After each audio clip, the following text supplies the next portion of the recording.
Alright, here we go. Stream should be a go now. So, yeah, this video is just going to be a quickie. Stream, I should say.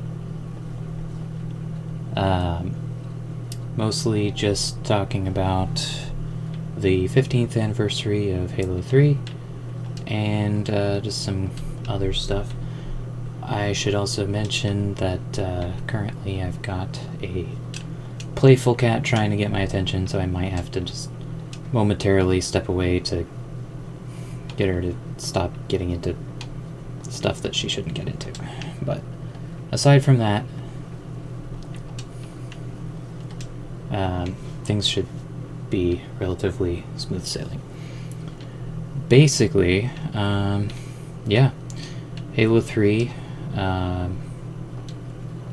was my favorite Halo game, alongside Halo Reach is the close second for me. But I've been seeing, like, obviously because of the 15th anniversary and how popular it was, a lot of people are talking about, like, yay, Halo 3 was awesome, wouldn't you agree, yada yada. And of course there are a bunch of people who also seek out a bunch of this stuff like that, and, you know, hey, maybe they'll find this video too, because they're just looking for people praising Halo 3. To tell them that it was terrible and that their opinions are invalid, I guess. But that's not really what I'm going to focus on. People can have whatever opinions they want, and if they didn't find Halo 3 to be an awesome Halo experience, that's, you know, that's their opinion, and that's fair. The thing that I want to talk about, though, is this thing that they put in me and, you know, every other Halo 3 fan's mouth. There probably were some people who said this, and even I disagree with them on this, but it's this idea that Halo 3 fans just want another Halo 3 with no changes or you know, innovations whatsoever, that Halo 3 fans just hate innovation. And this is easily the dumbest argument I've ever heard, and I'm going to explain why that straw man is just blatantly false. That is not what, at least not what I think, and I think a lot of Halo 3 fans would agree with me on this, considering many Halo 3 fans also played Halo Reach and enjoyed it quite a bit, and also find Halo Infinite to be quite enjoyable gameplay-wise, but also quite lackluster. This is partially off of watching the recent video by Ascend Hyperion. Sorry, just randomly blanked on his name, even though I've subscribed to him. It's awkward.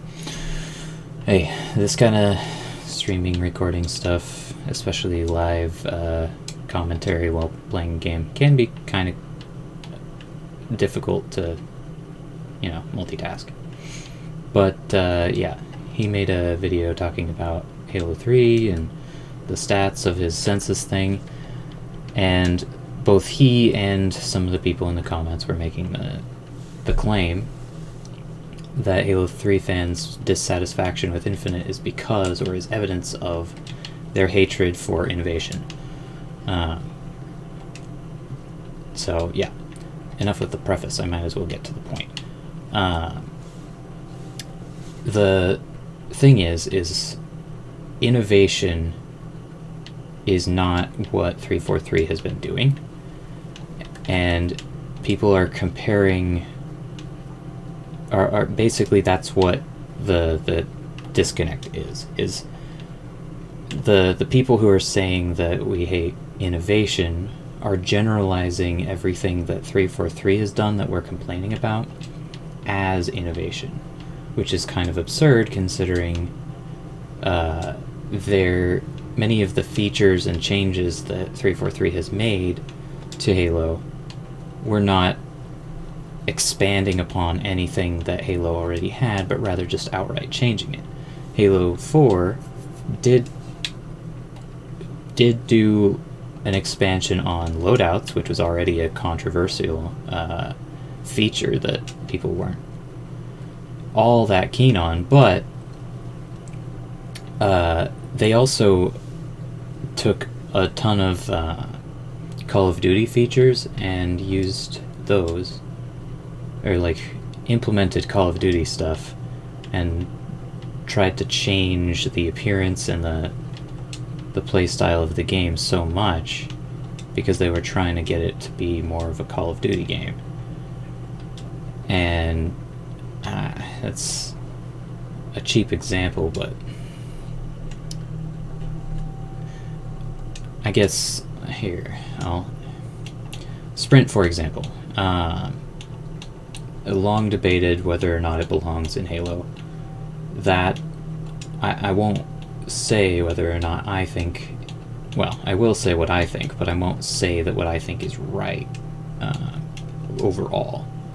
But a lot of people say that, you know, Sprint being like a main feature. Oh, apparently someone left. That Sprint being a main feature is an innovation to Halo. However, what people don't tend to understand regarding Sprint, its inclusion and the effects that it had, is the base move speed in Halo 3 was higher than in Halo Reaches. In addition to, moving forward, the base move speed decreases to account for Sprint a lot of times. Not always, but the inclusion of Sprint in Reach, at the very least, cost movement speed, and since then, movement speed has become more of like a walking kind of thing, and maps are designed bigger so that you need, to account for Sprint. Whereas in games prior to Sprint, the maps, like the navigation speed essentially was the same as if you were sprinting, but you just didn't have to press a button. So ultimately, what ends up happening is what people are attached to isn't the sprint, isn't the speed. What people are attached to isn't the speed. It's pressing a button and seeing the arms move, essentially, is what people who are pushing for Sprint really are attached to. They might not think it, but it's ultimately like, you speed up the character, they're still gonna feel wrong not pressing the button. And before you just assume that this is all completely baseless accusations or something, I've studied it with my own games that I've been working on with myself, and just generally testing, like, in the games that I've made, once I added Sprint, I couldn't stop using Sprint. It was kind of one of those things where it just kind of became an obsessive, compulsive action. Even when I'd boost the speed of, like, the base movement, having that option to press a button to move faster became something that I couldn't stop doing so long as it was there. And I think that's really the core of when people don't like that Sprint isn't in a game. They just feel slower simply because they do not have a button being pressed, or their field of vision is too low compared to what they want it to be. So I think that, in addition to things like, say, I don't know, I'm getting a little carried away. I should be getting back on track here about what I'm trying to talk about, which is 343 not innovating so much as they are just changing Halo. And I guess a large part of what I mean by that is a lot of core features that you'd expect in Halo games back in Halo 3 and Halo Reach's days are no longer standard, such as earning things, which was in Halo 4. I'm not going to try to pretend that Halo 4 didn't do that well. In fact, it did a great job. Everything was unlockable, and it was fantastic. Oh, I was out of ammo. I didn't realize that. But then, since then, you don't earn stuff anymore. That was one of Halo 5 and Halo Reach's, not Reach. That was one of Halo 5's and Halo Infinite's innovations, was they were innovating by taking away the skill to get unlockables and instead making it so that you just buy them instead. You spend money to get them instead.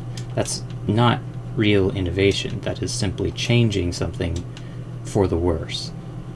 And additionally, like with social features, they've been progressively cutting more and more social features until now we're at the point that we're at, where aside from a simple text chat in Halo Infinite, there's no real interaction with other players. You play the game, and that's as far as it goes interacting with people.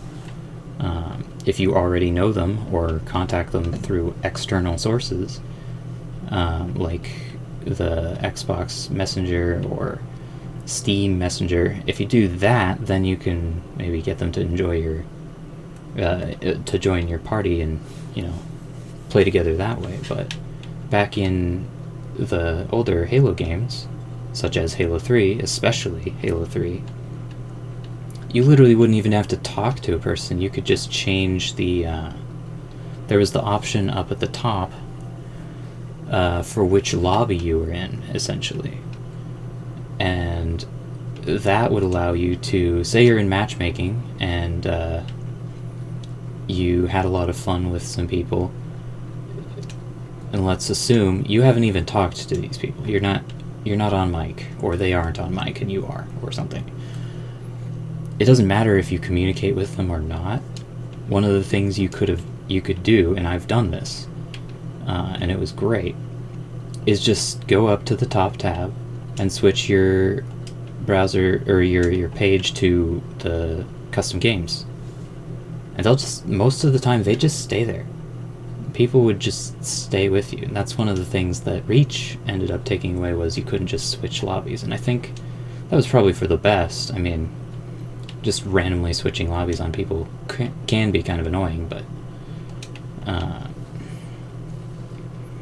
the thing is that was, Halo 3 was the most social Halo game out of all of them. Had the best party game sort of vibe to it, had the best just general features and stuff that, Halo always strived to have. And that's a big reason why Halo 3 fans are so passionate about Halo 3, is because unlike in many of the future iterations of Halo, especially after Reach, that's the big thing that I don't see a lot of people connecting when they talk bad about those of us who loved Halo 3 and consider it to be the best Halo game. Is a lot of times these people don't seem to understand that the game, like the franchise's identity, changed after Reach. And Reach didn't completely follow suit with what Halo was, because they were working towards, figuring out what Destiny was like. It's a lot like how, as fun and great as ODST was, no one can just say that that ODST should be the baseline standard for Halo games. Like, I mean, people can say that, but most of the Halo community would probably laugh them off the stage, you know? Halo ODST was cool, but the base, like, mechanics weren't the same, you know? It's not the same kind of experience. So if Halo ODST became, like, the standard, then, well, that would take away a lot. I mean, that game didn't even have multiplayer. And what would that game be like to have multiplayer anyway? And so that's kind of the thing I keep seeing people not understand as well, is that part of the reason that Halo 3 is such a big deal to people is because it was kind of the grand finale of everything that Halo had been building towards. And since then, a lot of the changes that have been made have not been innovation so much as just experimentation, or, you know, things that aren't particularly greatly thought out. They just kind of get added because the board of directors or whatever were like, hey, we need a way to monetize this game, or we need to attract this audience, and that's kind of the one-note focus. Whereas in, you know, in Halo 3 and even in Halo Reach, a lot more attention was put into how it would affect the community that already existed. And that's the biggest difference. Is Halo 4, they didn't care about the audience that they already had. They literally were seeking out people who didn't enjoy Halo to give them feedback, because that's the kind of audience they wanted, was to attract the people who hated Halo. Now, I understand the implication that I made implies as if they didn't care, like they completely wanted to get rid of us or something, which I know that's not the case. But they hastily ignored, well, hold on, how would this affect the community we already have? They basically just ignored that in favor of this broader audience idea.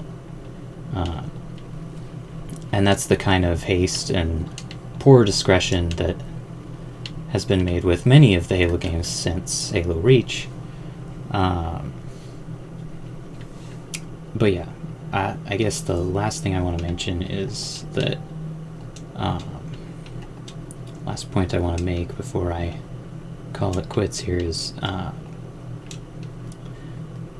the most of the people who liked Halo 3, we do not want another Halo 3, just a carbon copy of the game. There are many ways to build upon it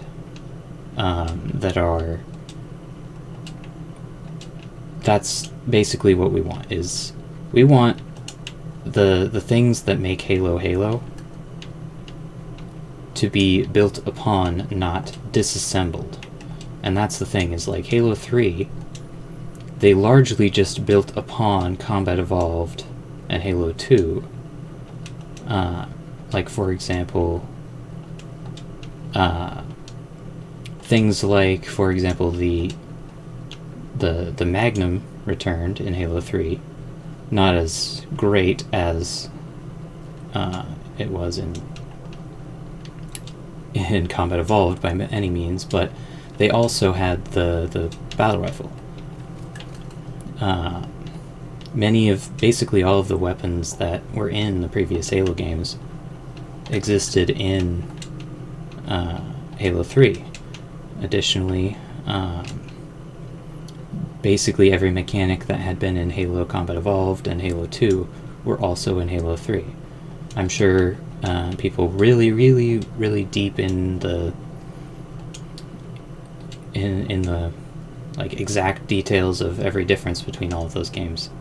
Can point out one tiny feature that did change, but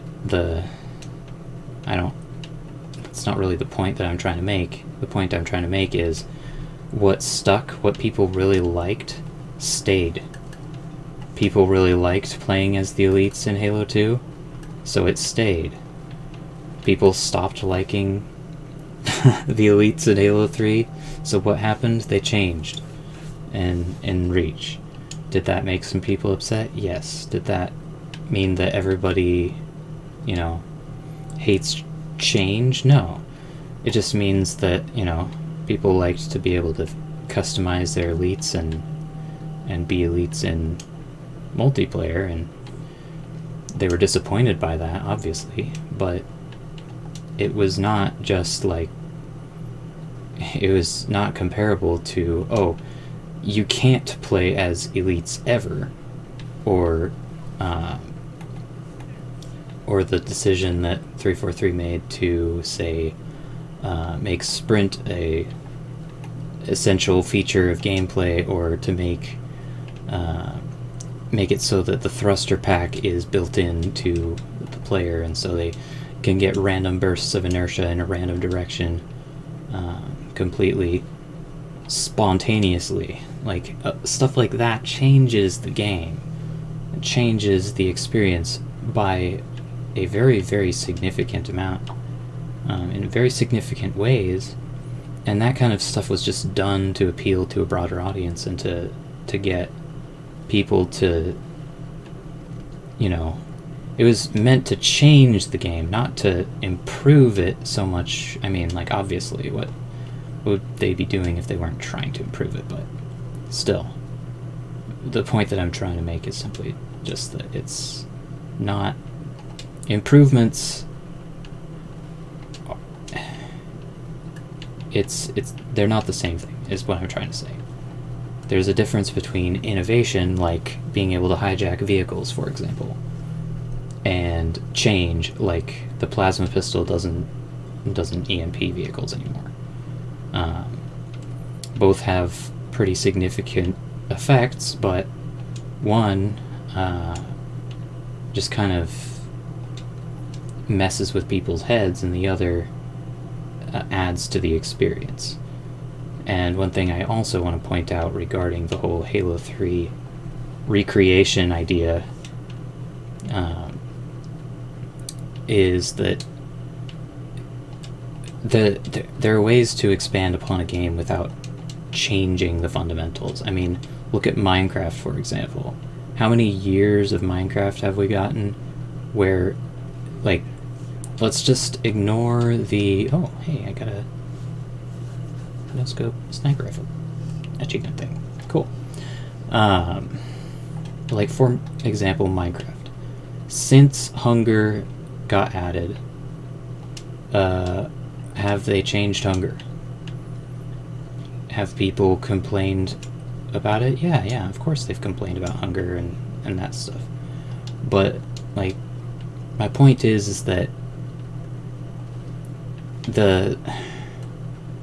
you can look at other games. Minecraft was a terrible example, but you can look at other games and see that many games, franchises, or even just a single game like Destiny, for example, undergo a lot of growth, and oftentimes the most negative and problematic things are when they just change what people started playing for, as opposed to when they add on something. Like, for example, in Destiny, something that caused me to stop playing for a long time was when they just randomly decided that the campaign and several of the locations and most of the weapons that were from the campaign of Destiny 2, they just removed them from the game. And people like myself paid for those experiences, and enjoyed those weapons, and they just took them away. As opposed to, you know, a more recent thing that they did that I liked was they went ahead and improved the supers and the different light levels. Now that I'm back in the game and all that, that is a change that they made that I would consider to be a fantastic change. It wasn't that I had a problem with it before. I enjoyed the supers, but they made the, not just the supers, but like, you know, they made the different powers a lot more custom and a lot more fun. They improved their game. They innovated their, you know, they changed it, but in a positive way, not in a, you know, here's this thing that you always enjoyed, like, you know, this gun that, you know, you probably primarily use or whatever, and we're just not going to let you use that anymore. That didn't make sense, and I'm a little confused when people don't really seem to consider that to be a negative change, like ignoring what they said it was for, okay? Because, yeah, anyone can say, hey, this is for a good cause, and list off a cause that is, you know, good. That doesn't necessarily mean their way of approaching it is good. And I think that's a confusion that a lot of people have, is, yes, they're concerned about file sizes, so they removed all of the, you know, first campaign and made it so that the weapons were no longer valid in PvP, or PvE, actually. It largely is unaffected in PvP. But they made it so that these weapons are no longer valid in the game, so that they could make more. Like, it's they can say that it's a good cause, but that doesn't necessarily mean that it is. And that's ultimately all I'm really trying to say, is changes that are made aren't always beneficial, and a lot of times changes can be beneficial if they expand upon what's there and are done in consideration of what, you know, what is enjoyed. For example, one of the biggest things that Halo 4 and on did was they basically removed the casual experience entirely. The cat's trying to get in again. Which, you know, they had a large casual audience riding off the backs of the Halo 3 and Halo Reach, which did a fantastic job for people like myself who are casual players, and then immediately alienated us by being like, hey, let's make this the sweatiest thing it could possibly be. Let's make sure that we're appealing to esports people and like competitive players. That is not innovation, that's just change that is completely disrespecting a portion of their audience. Not that things that people disagree on are, you know, a problem still. Like, I'm trying to say that, like, that's a good thing to make good experiences for competitive players. That's good. I'm not trying to say that's bad, but it's not good to just cut out everything else. But yeah, that's gonna be all. So